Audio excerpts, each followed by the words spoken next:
Ouais. Là, ça parle aussi de canalisation de l'énergie. Tu connais ça, toi? Oui, enfin, ce qui est intéressant dans les arts martiaux, dans c'est en fait une façon de vivre, c'est une façon d'être. Alors, essayer de faire la connexion entre le corps et l'esprit, essayer de développer sa force, sa puissance, toutes ses énergies physiques et mettre ça au service de son esprit. Il y a cette espèce d'échange qui fait qu'après on trouve la force, la sérénité, mais c'est pas une faiblesse, quoi. On est tellement fort qu'après on peut dégager une bonne énergie. Et à la fin, cet homme disait qu'effectivement ça changeait sa vie, parce que quand il le faisait pas, il sentait vraiment qu'il lui manquait quelque chose. Bon, c'est une façon de vivre, quoi. Méditer, prendre le temps de penser, il y a tellement de... Quand tu joues encore au tennis, Yannick, tu disais que tu étais sur un cours comme un animal sauvage. C'est toujours vrai, ça? Oui, mais j'ai travaillé dessus, j'ai fait beaucoup de sophrologie.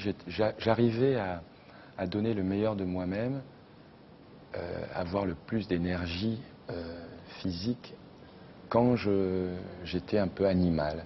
J'avais un jeu qui était un jeu physique.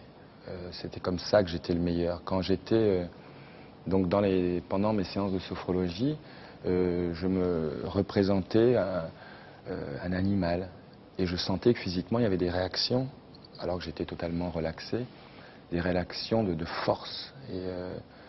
Et c'est quand je regarde des matchs quand je jouais bien, je vois un animal, je vois ça, je vois cette espèce d'animal, pas féroce, mais pas non plus félin, mais une espèce d'énergie brute, quoi, comme ça. Je vais te dire, c'est d'autant plus surprenant que tu parles lentement, qu'on sent que tu prends le temps de dire les choses, et c'est presque paradoxal avec un sportif, quelqu'un qui monte en scène et qui va le faire bientôt et qui va se déchaîner, c'est évident. Je crois que ça n'a rien à voir. Je crois que le fait de jouer m'a permis justement de laisser partir mon agressivité, toutes ces choses qui sont négatives pour un être humain qui n'a pas l'occasion de les canaliser ou les contrôler.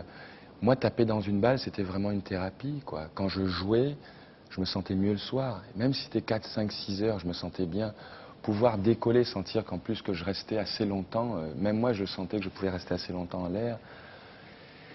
Et frapper dans la balle, enfin Après, quand je rentrais à la maison, j'étais tranquille. Je crois que la musique, c'est un peu pareil.